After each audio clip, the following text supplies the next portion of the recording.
The restaurant was one of those places that prided itself on exclusivity. Dim lighting, imported marble floors, and a maitre d' who measured worth by wardrobe.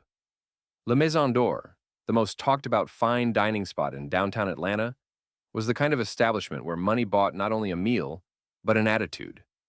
On a warm Friday night, Jordan and Renee Parker stepped through the glass doors, holding hands. They were dressed elegantly, Jordan in a tailored charcoal suit, Renee in a simple but stunning black dress. Both smiled as they approached the front podium. The young waiter behind it, Travis, barely looked up from his reservation tablet. Name, he said flatly, tapping the screen. Parker, reservation for two. 7 o'clock, Jordan replied with quiet confidence. Travis scrolled lazily, his brow furrowing.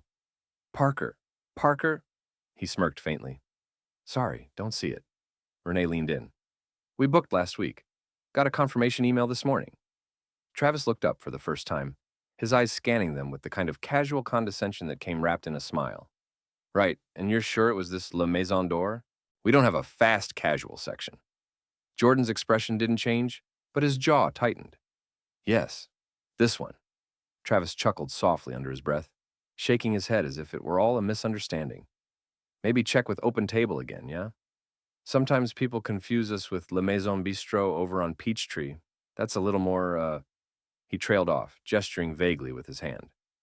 Renee raised an eyebrow. More what? He shrugged. Affordable. The silence that followed was heavy. The kind of silence that fills a room when someone's arrogance becomes visible to everyone nearby. A couple at the bar glanced over, uncomfortable. Renee's voice was calm but sharp. We're in the right place. Travis sighed, looking back at the screen. Fine. But like I said, I don't see a Parker anywhere. Jordan took out his phone, opening the email. Here, confirmation from your restaurant. Table for two tonight. The waiter's smirk faded slightly, but his tone stayed smug. We've been overbooked. It happens. You're welcome to try our lounge area if you don't mind waiting. Maybe 45 minutes? Renee crossed her arms. We booked a week ago. We're not walking in off the street. Travis shrugged again. I'm sorry, ma'am, but I can't seat you without an available table. And we're at capacity. Jordan looked past him into the dining room. There's an open table right there. The waiter followed his gaze, spotting a two-top by the window. Perfectly set, clearly unclaimed. He stammered. That one's, reserved for VIP guests. Renee exchanged a look with Jordan. That quiet look shared between two people who had been here before, too many times. Jordan straightened. We'll wait, he said firmly. Travis shrugged, turning to the next guest in line. Suit yourself. They sat in the lounge, silent at first. Renee finally sighed. You'd think people would be past this by now. Jordan leaned back, his tone measured. Some people can't see past their own reflection. She smiled faintly. You're still calm. I don't know how you do it. He met her eyes. Because anger gives them control. Patience takes it back. Across the room, Travis whispered something to another waiter, both of them laughing under their breath. But 20 minutes later, the restaurant's general manager hurried out from the back, a tall man in a crisp suit, adjusting his tie nervously. Mr. and Mrs. Parker, so sorry for the delay. We've been expecting you. Travis froze mid-step. The manager continued, smiling professionally. Your table's ready, right by the window as requested. Renee stood gracefully, following the manager through the dining room. Travis stared, pale, as they passed.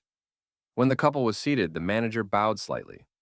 The chef will be out personally to greet you shortly. Welcome, and congratulations again on the purchase. We're thrilled to have you. Travis blinked, confusion spreading across his face. Purchase? He muttered under his breath. The bartender whispered, You didn't know? They bought the place last week. The Parkers are the new owners.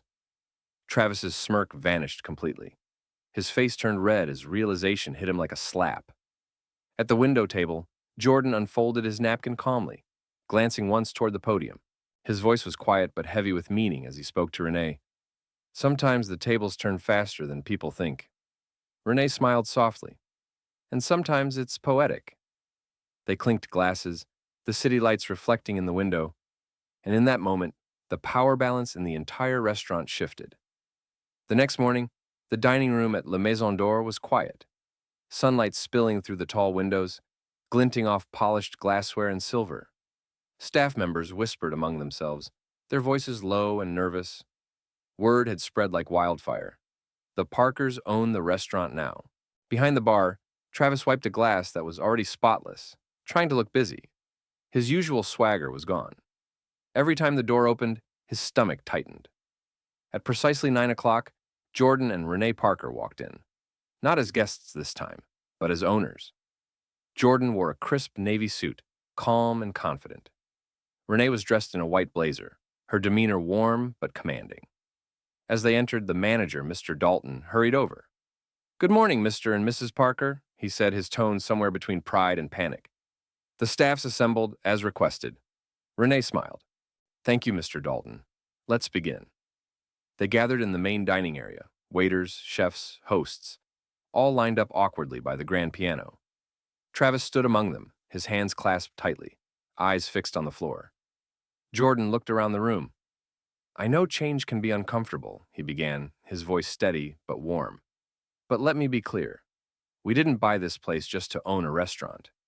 We bought it to create an experience, one where every person who walks through those doors feels respected, no matter what they look like, what they wear, or what they earn." Some nodded quietly. Others glanced at Travis, who shifted uneasily. Renee stepped forward, her voice calm but firm. "I grew up in this city. I know what it feels like to be treated like you don't belong in certain places. That ends here. No guest should ever walk out of this restaurant feeling smaller than when they walked in."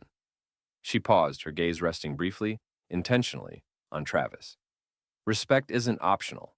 It's the foundation of hospitality." The room was silent except for the hum of the air conditioning. Jordan clasped his hands. "We're not here to fire people or make examples. We're here to build something better. But that means accountability. Mr. Dalton, please bring me the guest feedback from the last month." The manager hurried off, returning with a folder. Jordan flipped through a few pages before closing it gently. "You know what's missing here? Gratitude. People remember good food, but they come back for how you made them feel." He looked up again, scanning the staff. "We're going to train, not just serve. We'll bring in experts, we'll study customer care, and we'll learn to treat every table like it could change your career. Because sometimes it does." There was a faint ripple of laughter from the back. Nervous, unsure. Then, Jordan turned his attention fully to Travis. "Mr. Travis, could you stay a moment after the meeting?" Travis's face flushed. "Yes, sir." The rest of the team dispersed, whispering as they left. Renee gave Jordan a small nod and stepped into the office, leaving the two men alone. For a moment, neither spoke. Jordan finally broke the silence. "You remember us from last night?" Travis swallowed hard. "Yes, sir. I wanted to apologize. I didn't realize—" Jordan raised a hand. "Stop right there. That's the problem. You shouldn't have to realize who someone is to treat them with respect." Travis stared down at his hands. "I know. You're right." Jordan's tone softened, but his words stayed sharp. "I've been in your position before, working a job where you think status matters more than service. It doesn't. You don't know who people are when they walk in. You don't know their story. But you have a chance, every single time, to make them feel seen." Travis nodded, his voice barely above a whisper. "I'm sorry, sir. Truly. It won't happen again." Jordan leaned forward slightly. "I believe you. That's why I'm giving you another chance. But understand, this restaurant is about to stand for something bigger than fine dining. It's about integrity. And that means you'll be part of that change, or you won't be here at all." Travis's eyes welled up slightly, not from fear, but relief. "I won't let you down." Jordan nodded once. "Good. Now grab an apron. We've got training to do." Later that week, the restaurant buzzed again, but this time with a different energy. The Parkers introduced a mentorship program where staff rotated through every position for a day: kitchen, service, management. The idea was simple: learn empathy by living it. Customers noticed the shift immediately. The smiles were real, the service warmer, the atmosphere lighter. And one evening, as Jordan passed by the front podium, he saw Travis greeting a young couple, black, dressed simply, a little nervous. Welcome to La Maison d'Or, Travis said, his tone genuine. We're so glad to have you tonight. Let me get you the best seat in the house. Jordan paused, smiling faintly from across the room. Renee caught his eye, her expression knowing. Sometimes the greatest revenge isn't humiliation, it's transformation. And as the couple settled at their table, laughter echoing softly through the restaurant, La Maison d'Or became something new. Not just exclusive, inclusive. 1 year later, the dining room of La Maison d'Or shimmered with light, laughter, and a sense of history being made. The chandeliers glowed like constellations above the crowd. The scent of rosemary and truffle lingered in the air. Every table was filled, not just with the city's elite, but with families, artists, teachers, and first-time guests who finally felt welcome in a place once known for its exclusivity. At the front of the room, a banner read, Atlanta Hospitality Excellence Awards, honoring La Maison d'Or for community and inclusion. A jazz trio played softly as servers glided between tables, polished and professional. Among them was Travis, no longer the cocky young waiter with something to prove, but a poised, confident floor supervisor in a crisp black vest. His name tag now read Travis Miller, Guest Experience Lead. He smiled easily, helping guests find seats, checking on tables with genuine warmth. A year of growth had changed more than his title. It had changed his heart. When the ceremony began, Mayor Franklin himself took the stage. This award, he said, isn't just for fine food or elegant decor. It's for redefining what hospitality means, for turning a restaurant into a reflection of respect, humanity, and grace. He paused, smiling. And tonight, that honor goes to La Maison d'Or, under the leadership of Jordan and Renee Parker. Applause thundered across the room. Cameras flashed. Renee squeezed Jordan's hand as they rose from their table and made their way to the stage. Renee accepted the glass award with tears in her eyes. When we bought this restaurant, she began, we wanted to build something that fed the spirit as much as the body. What we didn't expect was how much we'd learn from the people who work here every day, the ones who make this place a home. She glanced toward the staff lined up near the back, her eyes resting on Travis. Jordan took the microphone next. A year ago, this place was beautiful, but it lacked a heart. Now, it's full of stories. Stories of mistakes, lessons, and change. Real change. Because redemption isn't a word, it's a choice. And everyone here chose it. The applause grew louder. Then, to everyone's surprise, Jordan smiled and motioned for someone to join him on stage. Yeah, one of those people is the reason we're standing here tonight. Travis, come up here, son. The crowd murmured. Travis froze, wide-eyed. Me? Renee nodded, smiling warmly. Yes, you. With shaky hands, Travis made his way to the stage. He stood beside them, visibly emotional, the lights reflecting off the polished award in Jordan's hands. Jordan placed a hand on his shoulder. A year ago, Travis and I had a conversation about respect. It wasn't easy, for either of us. But he didn't run from it. He owned it.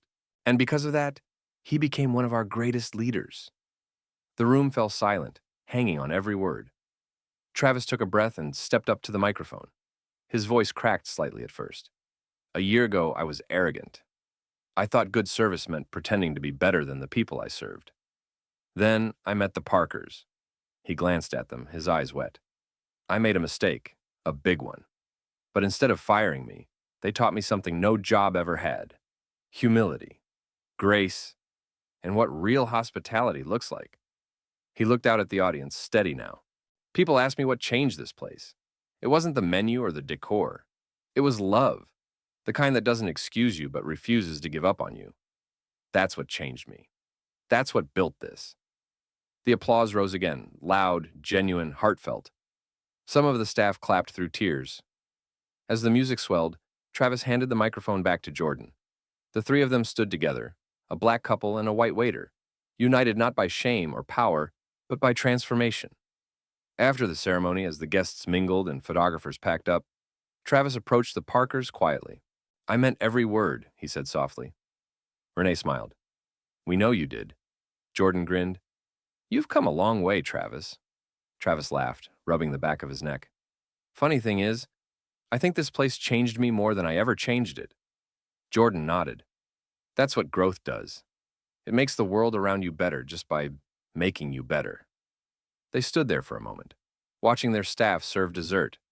Everyone working together in rhythm, no hierarchy, no tension, just people doing what they loved with pride and respect. Renee raised her glass. "Night to second chances." Travis lifted his water glass in return. "To the people who believe in them." They clinked glasses softly, the light catching in the crystal, a quiet toast that carried more meaning than any award could. Outside, the sign above the entrance glowed against the night sky. La Maison d'Or, where every guest belongs. And for everyone who had ever been looked down on, ignored, or underestimated, that restaurant became more than a place to eat. It became a symbol, a reminder that kindness can rebuild what prejudice tries to destroy, and that sometimes the most powerful transformation begins with a simple act of grace. 2 years later, La Maison d'Or had become more than just the top restaurant in Atlanta. It had become a symbol of transformation. Food critics no longer spoke only of its signature dishes or five-star wine list. They spoke of its soul, of how every guest, from billionaires to bus drivers, was greeted with the same warmth, the same respect, of how a place once known for exclusivity had become a home for everyone, and the secret behind that? The Parker's philosophy: grace is good business. The phrase was printed on every menu, embroidered on every apron, engraved on a brass plaque near the door. That morning, the restaurant buzzed quietly as the staff prepared for an important event. Jordan and Renee Parker stood by the window, overlooking the city skyline. The air was golden with sunrise. 2 years, Renee said softly, smiling. Can you believe it? Jordan chuckled. 2 years since a waiter told us we were in the wrong place. She laughed gently. And now it feels like we were exactly where we were meant to be. Across the dining room, Travis adjusted a stack of chairs, his uniform crisp, his smile easy. He was now the general manager, the youngest in the restaurant's history. The staff adored him. Guests remembered him. And he carried his new title not with arrogance, but with gratitude. When he saw the Parkers, he walked over, hands in his pockets. We're all set for the workshop, he said. Students should be arriving soon. Renee nodded.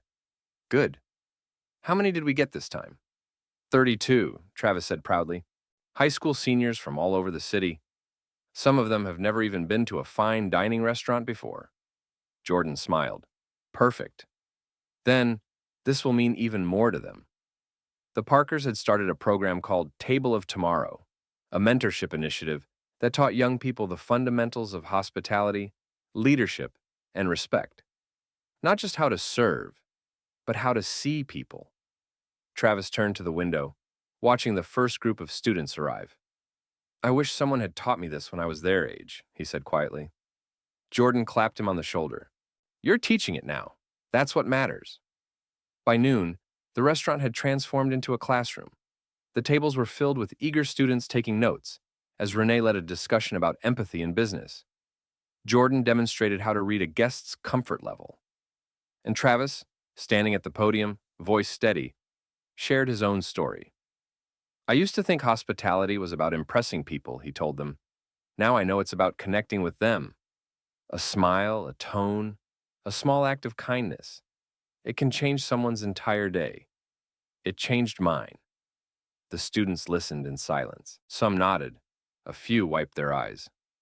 When the workshop ended, they all gathered for a group photo under the restaurant's gold-lettered sign. The moment was quiet but powerful. 3 teachers, 32 dreamers, and a single shared belief. Kindness feeds more than hunger.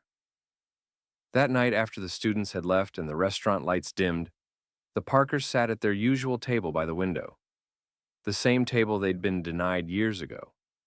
The city lights shimmered across the glass. Renee rested her hand on Jordan's. Do you ever think about that night? He smiled faintly. Sometimes, but not with anger anymore. Just gratitude. Because if it hadn't happened, none of this would have. She nodded, looking around the restaurant. The laughter of servers finishing cleanup. The glow of candles still flickering on empty tables. We didn't just change a place, we changed people. Jordan looked toward the door, where Travis was locking up for the night. And they're going to keep changing others. Outside, the rain began to fall. Soft, steady, cleansing. Travis stepped out under the awning, flipping the sign to closed, then turned back to wave goodnight through the window. Renee waved back, her eyes shining. You know, she said, I used to believe success was about ownership. Now I think it's about stewardship, leaving things better than we found them. Jordan smiled, lifting his glass, to leaving things better. They clinked glasses softly, the sound echoing through the empty dining room. As the rain fell over Atlanta, the golden letters above the door shimmered through the mist. La Maison d'Or, where every guest belongs, and in the reflection on the wet pavement below, the glow seemed to stretch beyond the restaurant walls, out into the city, into hearts, into futures waiting to be rewritten. Because sometimes the greatest stories of change don't start with power.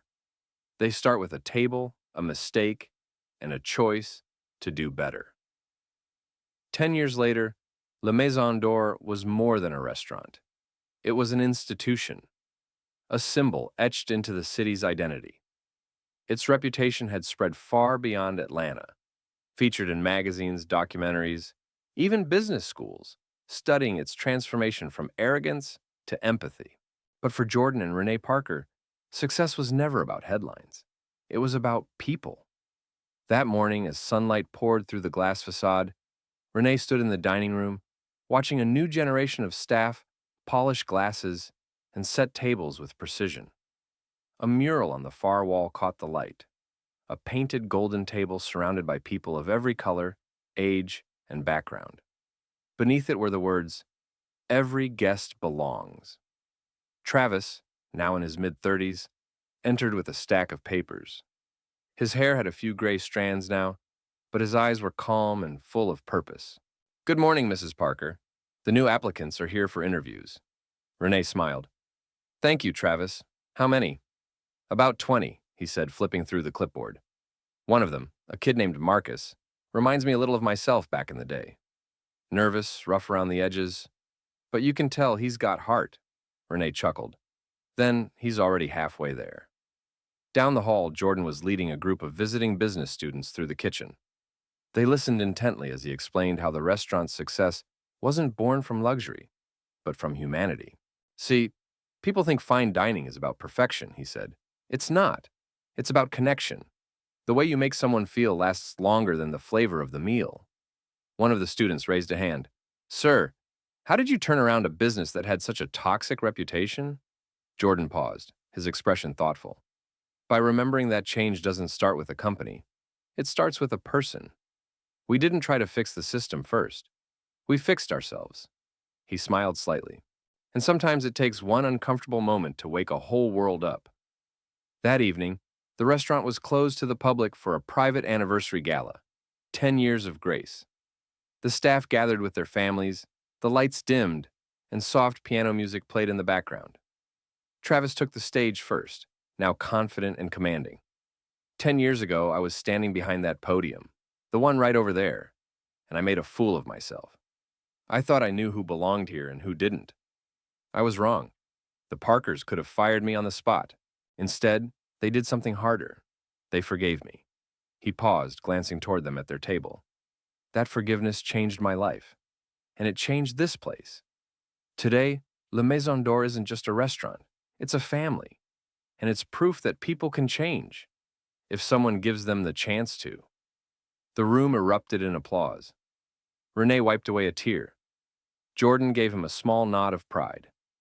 Then, the lights dimmed again, and a projection screen flickered to life. A short film played.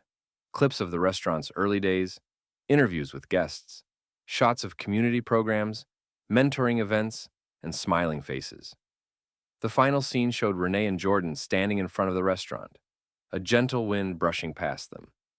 A narrator's voice said softly, "They turned prejudice into purpose. They built not a restaurant, but a refuge. And they proved that grace can feed the soul." As the screen faded to black, the crowd rose to their feet in a standing ovation. After the celebration, the Parkers stepped outside into the cool night air. The city had changed around them, new skyscrapers, new faces, but the same warm pulse of life. Renee leaned against the railing, looking at the street below. "We built something beautiful," she said quietly. Jordan smiled. "We didn't build it alone. We just lit the first candle." From across the street, Travis exited the restaurant with Marcus, the new trainee. They were laughing, the same laughter that used to echo from Jordan and Renee years ago, when their dream was still taking root. Renee watched them walk away and smiled softly. "He's going to make it." Jordan nodded. "They both will." They stood in silence for a while, watching as the sign above the door glowed softly in the night. "La Maison d'Or, where every guest belongs." The rain began again, just like that first night years ago. But this time, it wasn't cleansing a wound. It was watering what had grown in its place. Something lasting, something good. As they walked to their car hand in hand, Renee whispered, "Do you think people will remember us?" Jordan smiled.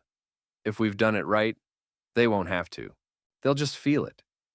And somewhere inside the restaurant, a candle flickered on a corner table. The same table where it all began. The one they were once told wasn't available. Now, it was reserved forever. For every person who had ever been told they didn't belong.